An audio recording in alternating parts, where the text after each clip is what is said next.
There was a castle in the northern kingdom of Valedorn that had more rooms than anyone could count. It had towers that disappeared into the clouds. It had underground passages beneath its stone floors. It had a chapel filled with golden candles. It had enormous libraries, royal bedrooms, banquet halls, gardens, servant quarters, and secret staircases that had been forgotten for generations. But there was one room in that castle that no servant was allowed to enter.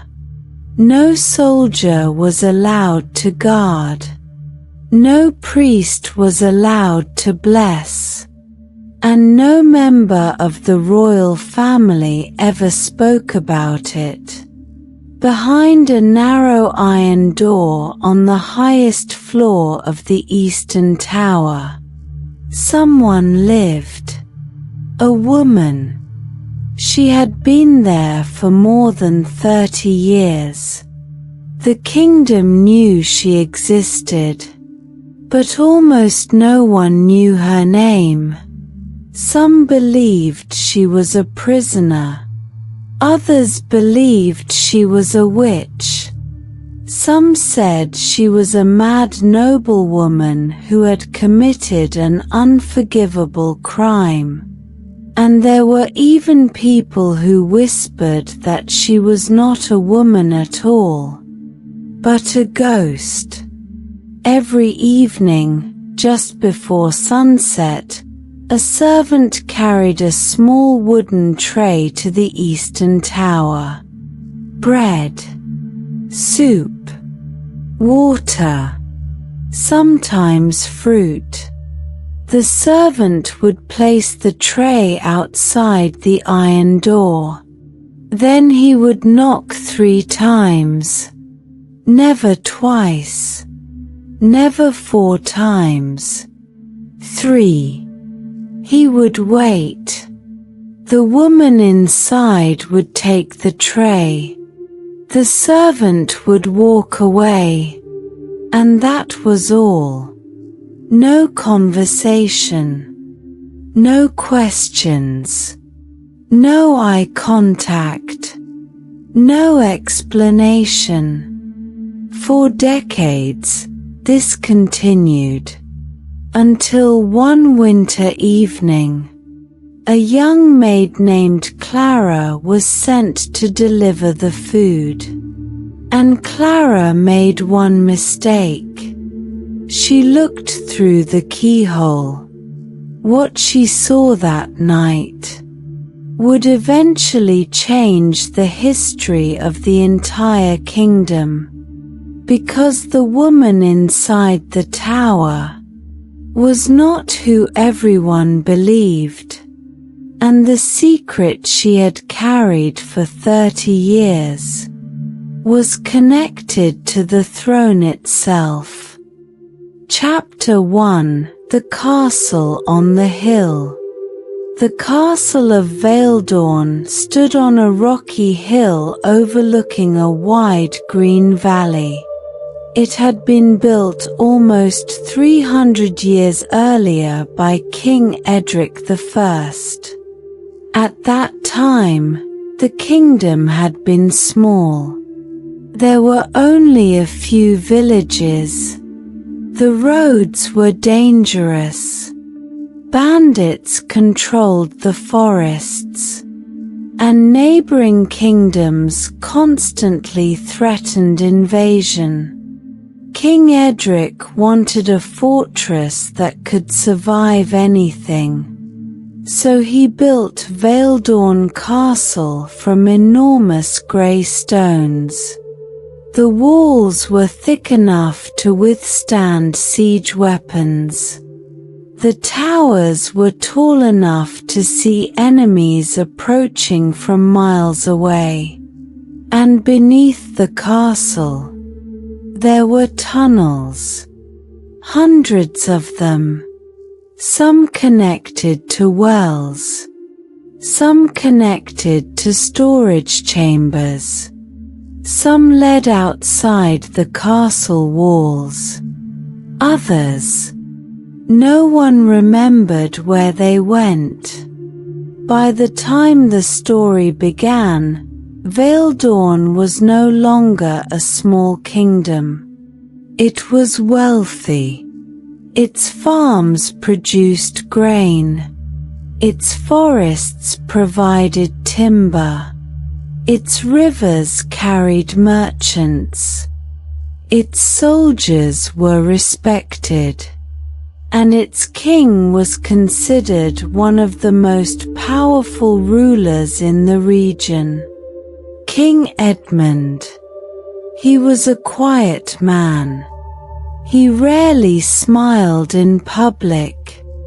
He was not cruel, but he was distant.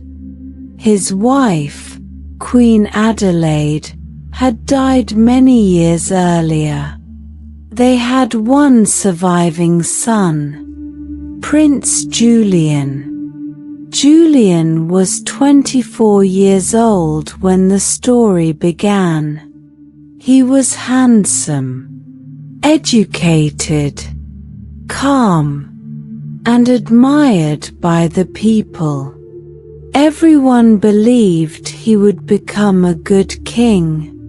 The castle appeared peaceful, but peace can sometimes be an illusion, because behind those enormous walls, there were secrets, and the oldest secret belonged to the Eastern Tower. Chapter 2: The Maid Named Clara. Clara had been working at Vale Dawn Castle for only 6 months. She was 19 years old. She came from a small farming village several days away. Her father had died when she was young. Her mother had struggled to raise 3 children. So when Clara received a position in the royal household, she considered it a blessing. She worked in the kitchens. She cleaned rooms. She carried messages. She polished silver. She folded clothing. She did whatever was required. Clara was not important. She was not noble. She had no connection to the royal family, and perhaps that was exactly why she eventually discovered the truth. Important people ask questions, but servants hear answers. Clara quickly learned the unwritten rules of the castle. Never enter the king's private study. Never touch royal documents. Never walk through the eastern corridor after sunset. Never speak about the woman in the tower. And most importantly, never ask why. The first time Clara heard about the woman, she was washing dishes in the kitchen. 2 older servants were talking quietly. "Did you take her supper?" one asked. The other nodded. "To the Eastern Tower?" "Yes." "Did she speak?" "No. She never does." Clara stopped washing the plate. "Who?" The 2 servants immediately became silent. Clara looked at them. "Who lives in the Eastern Tower?" The older servant stared at her. Then he said quietly, "You don't want to know." Clara smiled nervously. Why? The servant leaned closer. Because everyone who knows too much eventually regrets it. Then he returned to his work. Clara never forgot those words. Chapter 3: The Iron Door. The eastern tower stood apart from the main royal apartments. It was connected by a narrow stone corridor. The windows were small. The walls were cold. And the stairs seemed to continue forever. Only 2 servants were normally permitted to deliver food there. But one evening, both were sick.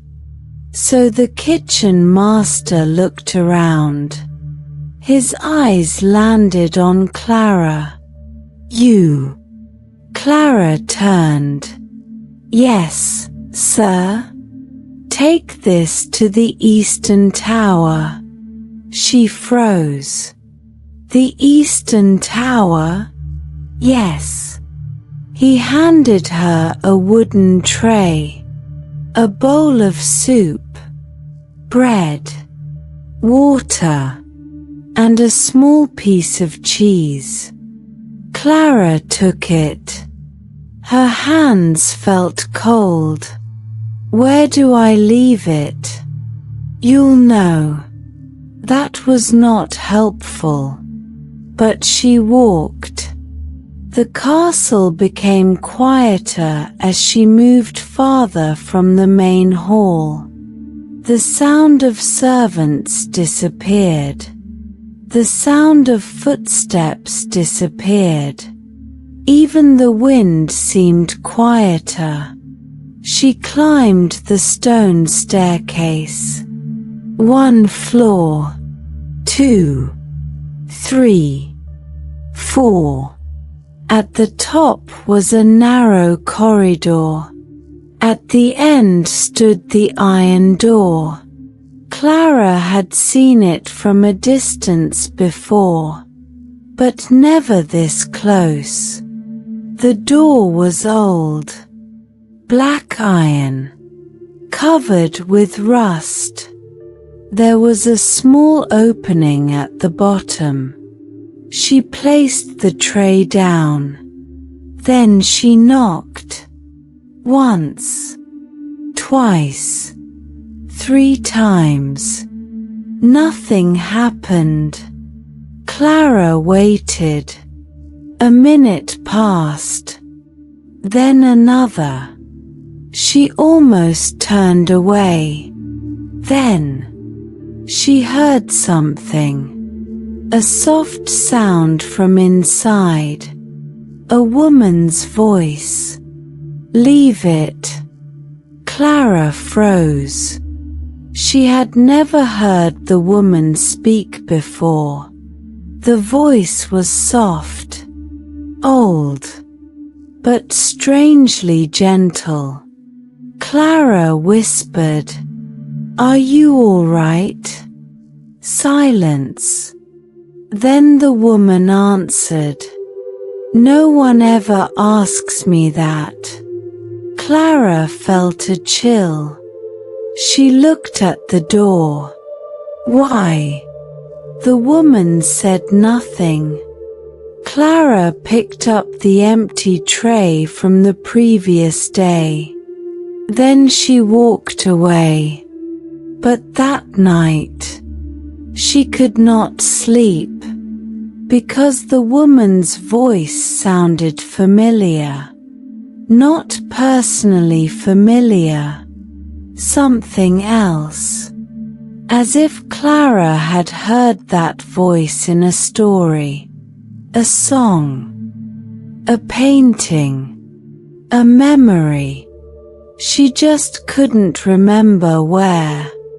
Chapter 4: The Portrait.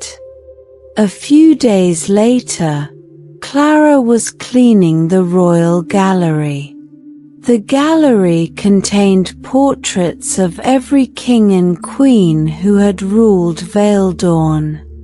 King Edric, Queen Margaret, King Thomas, Queen Eleanor, King Richard, and finally, King Edmund. Clara had seen the portraits many times, but that day, something caught her attention. Beside the portrait of King Edmund was a smaller painting. It showed a young woman. She wore a pale blue medieval gown. Her hair was long and dark. She had gentle brown eyes, and a small silver pendant around her neck.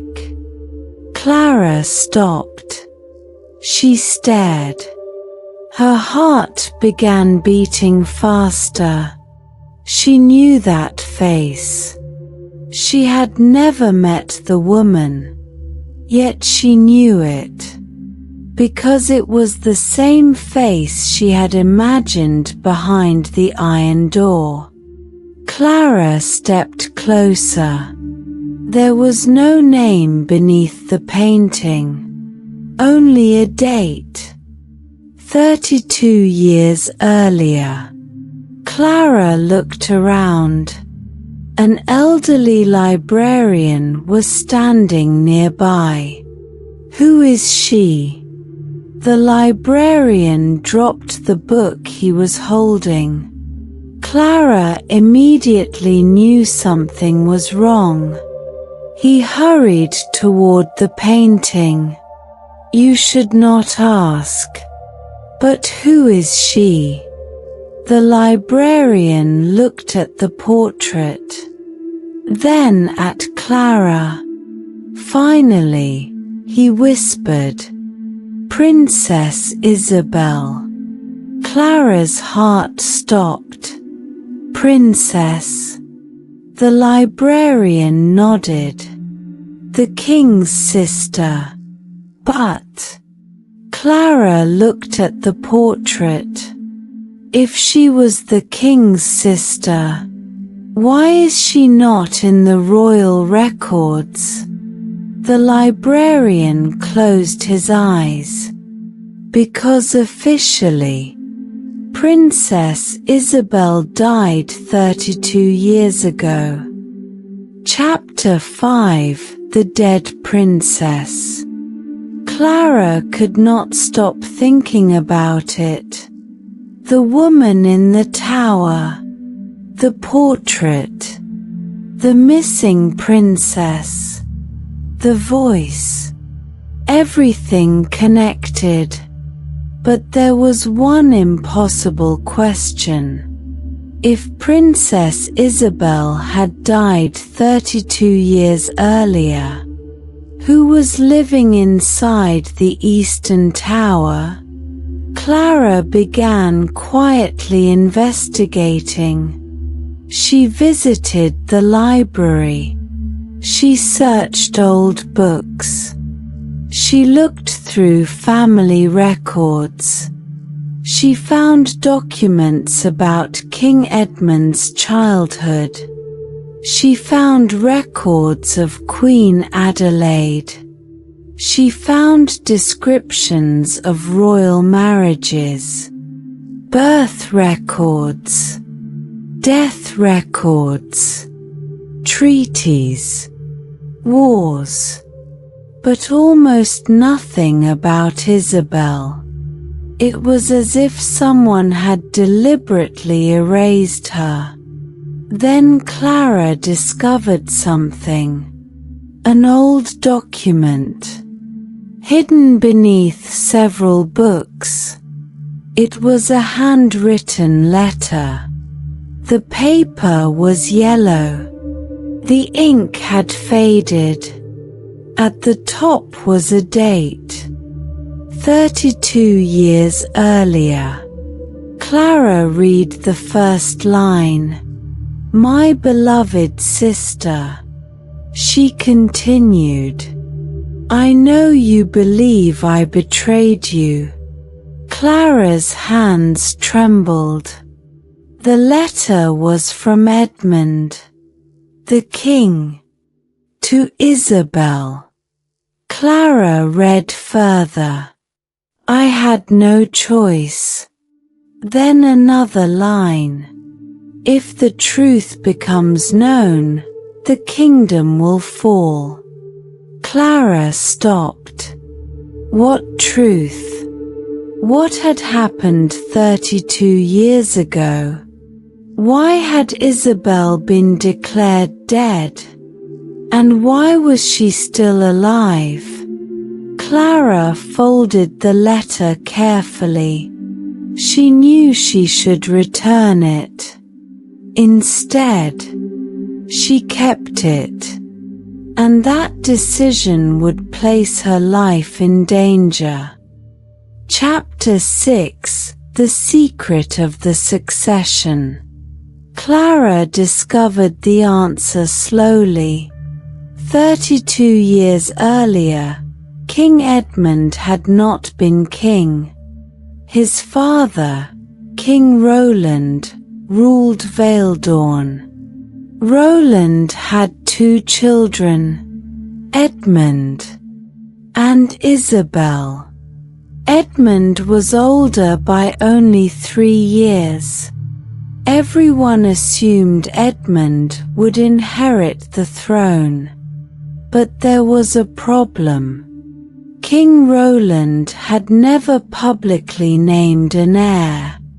He had promised that the kingdom would be ruled by whichever child proved most capable. Isabel was brilliant. She studied politics. She spoke several languages. She understood agriculture. She visited villages. She listened to ordinary people. The people loved her. Some nobles even believed she would make a better ruler than Edmund. Edmund became afraid, not because he hated his sister, but because he feared losing everything. Then came the night that changed the kingdom. King Roland became seriously ill. He summoned both children, and according to an old witness, he told them something that was never written into the official history. The throne did not belong to Edmund. It belonged to Isabel. Chapter 7: The Night Everything Changed. That night, the castle was full of whispers. King Roland was dying. Nobles gathered in the council chamber. Priests waited outside the royal bedroom. Soldiers guarded every entrance. And Isabel stood beside her father's bed. Roland looked at her. "You must promise me something." "What, father?" "Never trust the council." Isabel frowned. "Why?" "Because they have already chosen your brother." She looked toward the door. "Edmund?" Roland nodded. "He believes the throne belongs to him." "Does it?" Roland looked at her. "No." He reached beneath his pillow and pulled out a sealed document. "This is your father's final decree." Isabel took it. She opened it. Her eyes widened. The document named her heir to Veldorn. But before she could respond, the door opened. Edmund entered. He saw the document in her hands, and everything changed. Chapter 8: Brother against Sister. Edmund did not shout. He did not attack her. He simply stared. "You knew." Isabel looked at him. "Father told me." Edmund walked closer. "Give it to me." "No. You don't understand." "I understand perfectly. You will destroy the kingdom." "No. You will start a civil war." "No. They will never accept you." "Then let them decide." Edmund's face changed. He was no longer speaking as a brother. He was speaking as a man who feared losing his future. "You cannot have the throne." Isabel looked at him. "Why?" He had no answer. Because the real reason was simple. He wanted it. And sometimes, ambition is stronger than love. Chapter 9: The False Death. The next morning, King Roland died. The kingdom entered mourning. But something happened behind closed doors. The council announced that Isabel had died during the night. They said she had become ill. They said physicians had failed. They said she had been buried privately. The people believed them. But Isabel was not dead. She had been taken to the Eastern Tower, locked away, and ordered never to leave. Edmund became king, and the official history was rewritten. Isabel became a dead princess, a forgotten name, a portrait without a story, a woman without a future. For the first few years, she fought. She screamed. She demanded justice. She threatened to expose the truth. But nobody listened. The guards were loyal to Edmund. The council feared scandal. The priests were told she was mentally unstable. Eventually, Isabel stopped fighting. Not because she accepted her fate, but because she understood something. If she escaped, people might die. The kingdom might go to war. So she remained, hidden, silent, waiting. Chapter 10: 30 years in a room. Years passed. Then decades. Isabel watched the seasons through a single window. Spring, summer, autumn, winter. Again, and again, and again. She watched snow cover the rooftops. She watched birds build nests. She watched servants grow old. She watched young soldiers become fathers. She watched children arrive at the castle, and eventually bring their own children. But she remained. In the tower, alone. The room slowly became her world. There was a bed, a wooden table, a fireplace, a small bookshelf, a chair beside the window, and one painting, the portrait of her family, her father, her mother, Edmund, and Isabel. She kept it because she refused to let the world erase her memory. Sometimes she spoke to the portrait. Sometimes she read. Sometimes she simply sat by the window. The servants thought she was strange, but she was not mad. She was lonely. There is a difference. Chapter 11. Clara returns. Clara began visiting the tower more often. At first, she only delivered food. Then she began talking. She told Isabel about the kitchens, about the weather, about the young prince, about the people in the villages. She told her small, ordinary stories, and Isabel listened.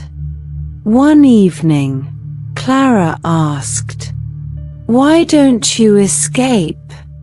Isabel smiled sadly. "Where would I go? You could tell the truth." "To whom?" "The king. He already knows. The people. They have been told I am dead." "The prince?" Isabel became silent.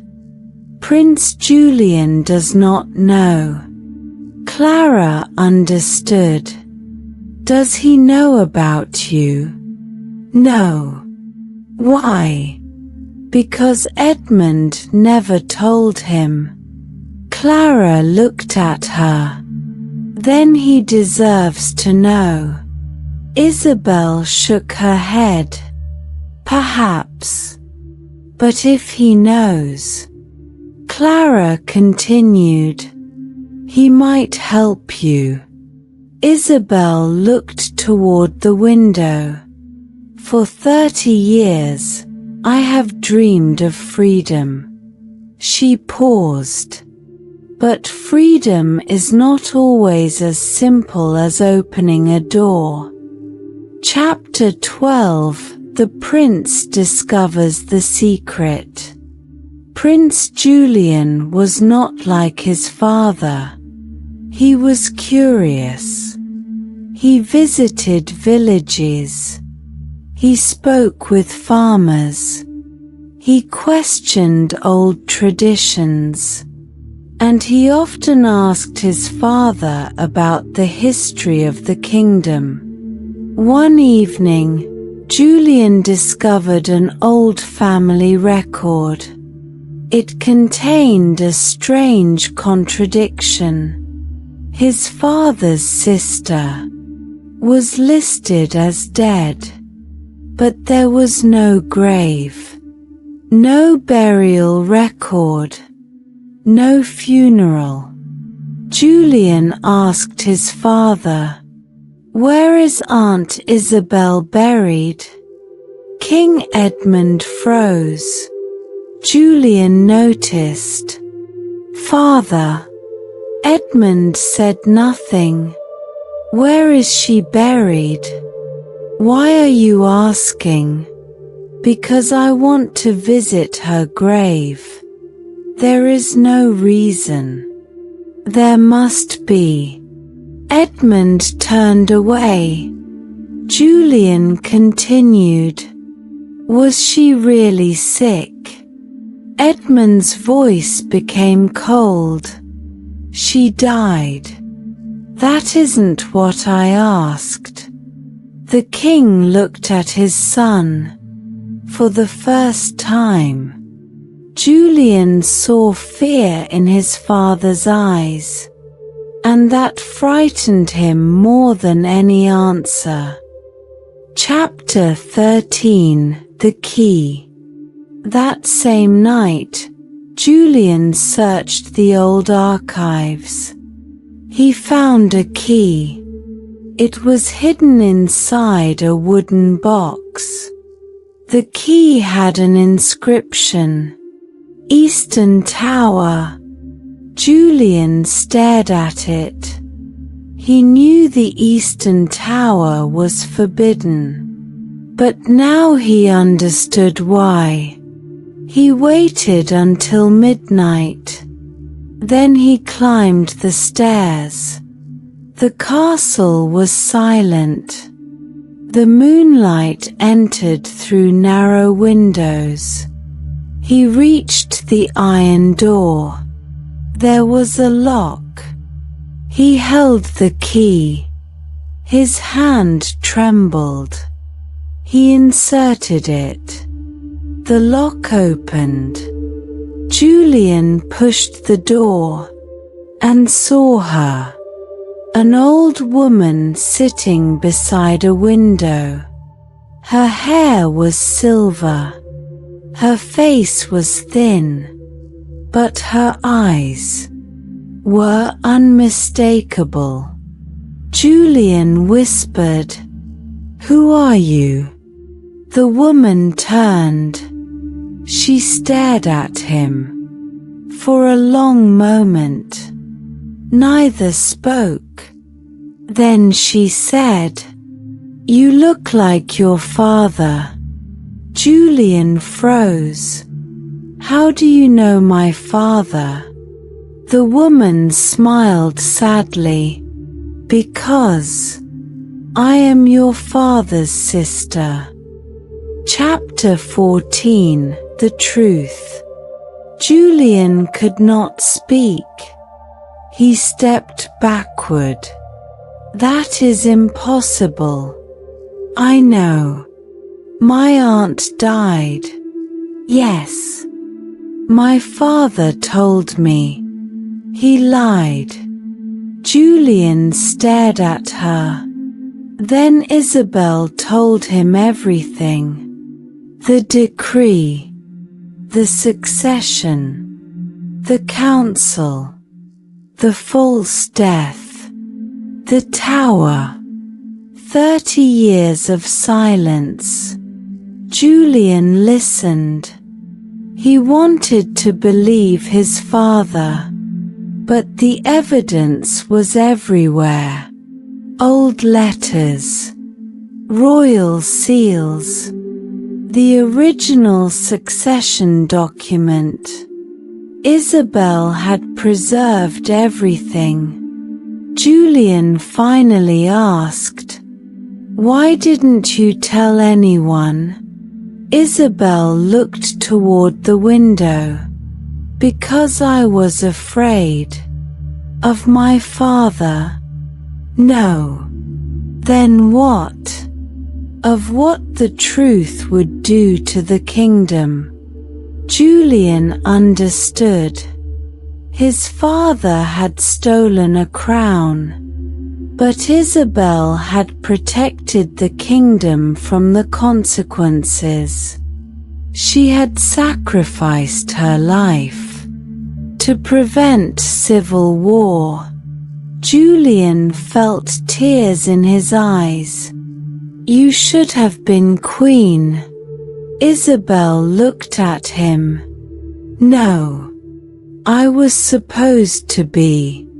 She smiled. But that was 30 years ago. Chapter 15: The King's Last Secret. King Edmund became sick soon after. He was old. His health had been declining for years. Julian knew the truth now, but he did not immediately reveal it. Instead, he returned to the tower.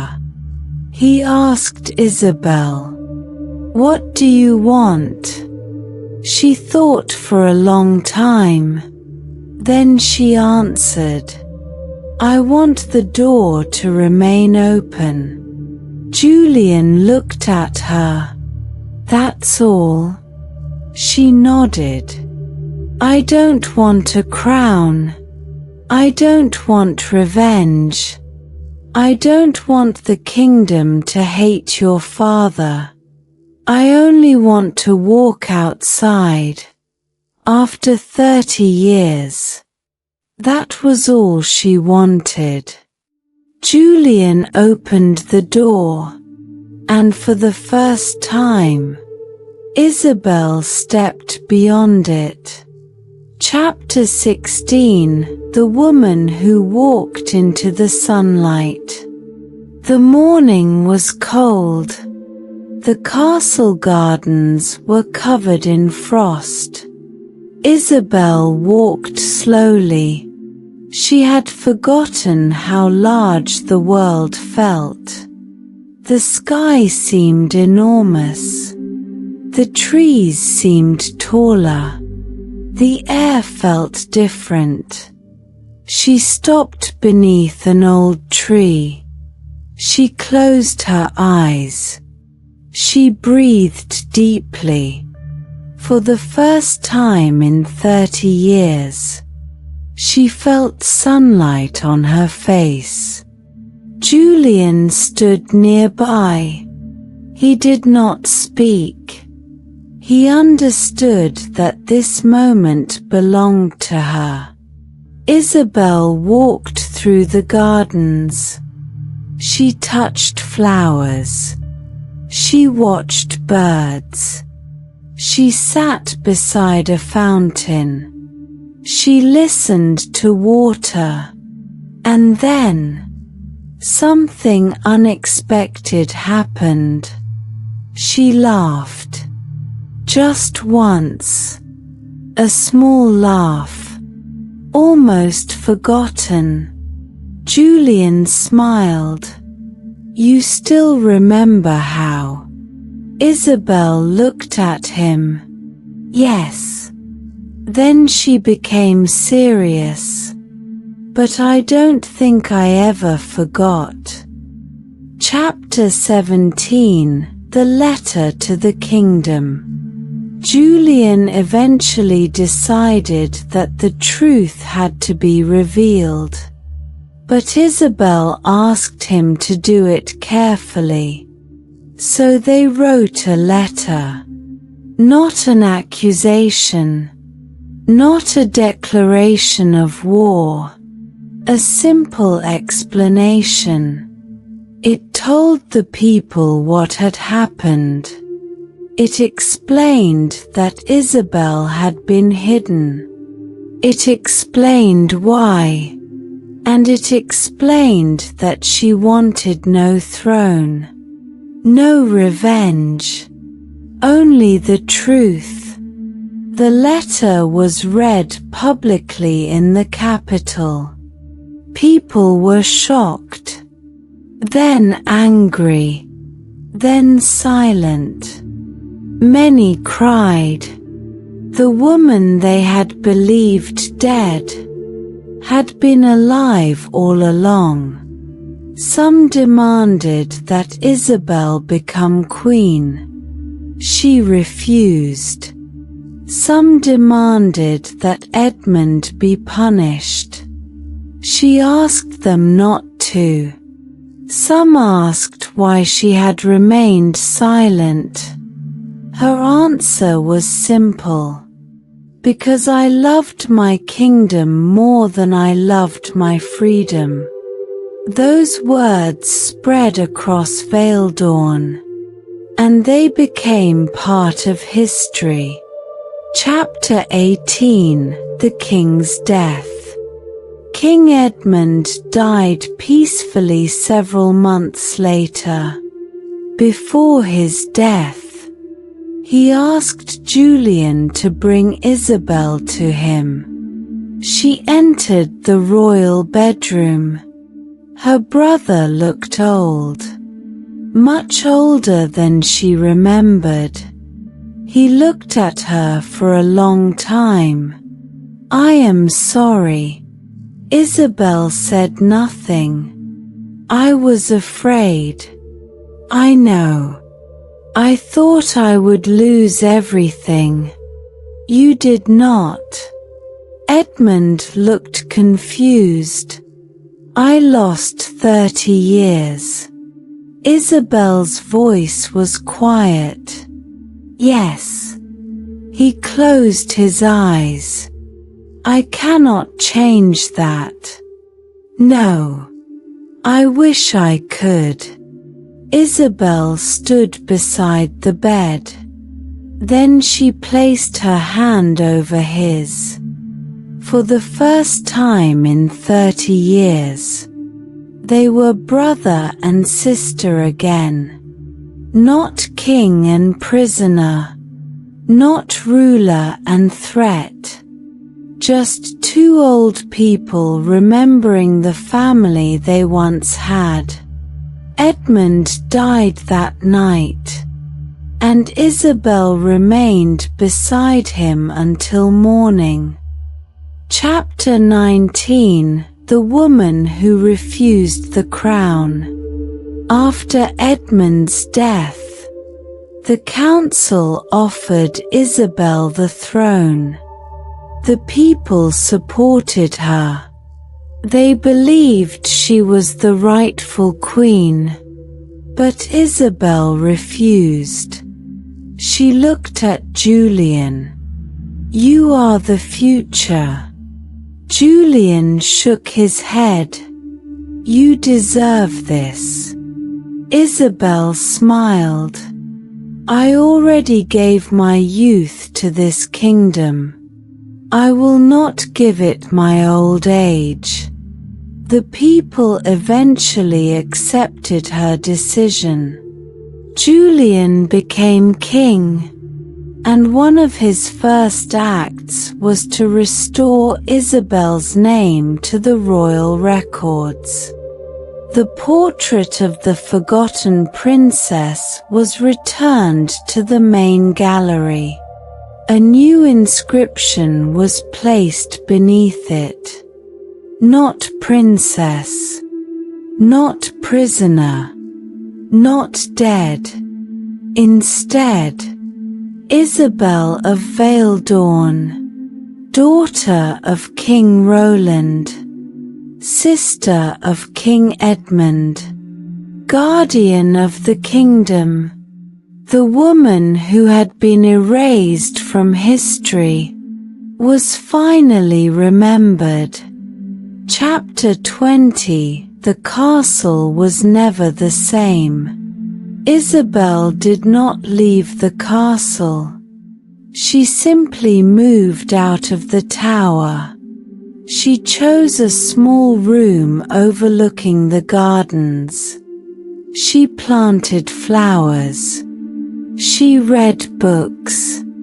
She walked every morning. Children from the village sometimes visited her. She told them stories. Not stories about kings. Not stories about crowns. Stories about ordinary things. Rain. Gardens. Birds. Family. And freedom. Clara remained with her. Years later, Clara would become the head of the royal household. But she never forgot the woman she had first met behind the iron door. One evening, Clara asked Isabel, "Do you ever regret staying?" Isabel looked toward the sunset. "I regret losing 30 years." She paused. "But I do not regret protecting the kingdom." "Were you never angry?" "Oh, I was angry." "Then why did you forgive him?" Isabel smiled. Because forgiveness does not mean what happened was acceptable.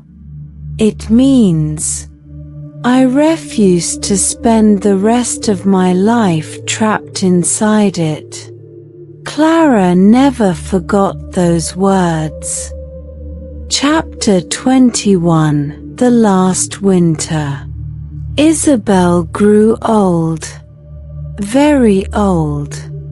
Her hair became completely white. Her hands became thin. Her steps became slow.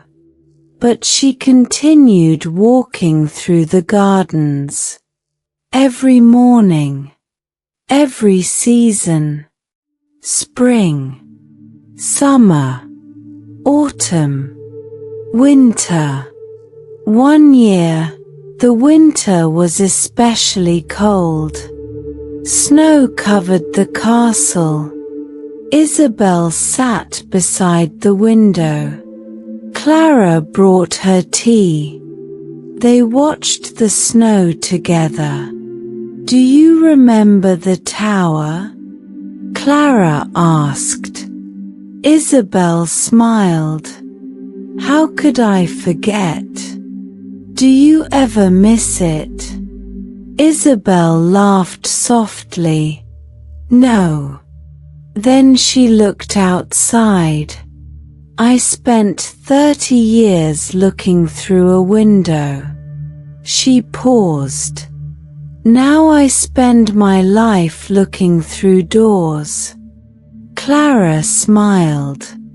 Outside, children were playing in the snow. Their laughter echoed through the garden. Isabel listened. Her eyes filled with tears. Not because she was sad, because she was grateful. Chapter 22, The Last Secret. Before Isabel died, she gave Clara a small wooden box. Inside was the original succession document, the one that had started everything. Clara looked at it. Why are you giving me this? Isabel answered, because history must never depend on one person's memory. Clara asked, what should I do with it? Keep it. For whom? For anyone who forgets. Clara held the box. Then Isabel looked toward the window. The sun was setting. Golden light entered the room. She whispered, I spent 30 years waiting for someone to open that door. Clara took her hand. And now? Isabel smiled. Now. I don't need a door. Those were the last words Clara ever heard from her. Isabel died peacefully that evening. She was 82 years old. Epilogue: The woman behind the door. Years later, the Eastern Tower was opened to the public. People climbed the old stone stairs. They saw the iron door. They saw the small room. They saw the narrow window. And they learned the story. Children were told about Isabel. Historians wrote about her. Artists painted her. Kings mentioned her name in speeches. But the people of Vale Dawn remembered something more important. She had once been a princess. She could have demanded a crown. She could have demanded revenge. She could have destroyed the family that had betrayed her. Instead, she chose peace. She spent 30 years hidden inside a castle. But the castle never truly imprisoned her heart, because even behind an iron door, she kept her ability to forgive. And perhaps that was her greatest victory. Not the throne, not the title, not the restoration of her name, but the fact that after 30 years of silence, she still knew how to laugh. She still knew how to love. And she still believed that the world outside the door was worth seeing. So if you ever visit the ruins of Dawn, you may find an old stone tower standing above the valley. There is no prisoner there anymore. No locked room. No servant carrying food. Only an empty chamber, and a narrow window overlooking the hills.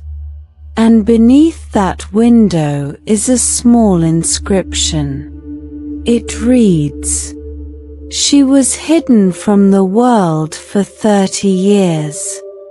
But the world never succeeded in hiding her from herself. And perhaps that is why her story survived.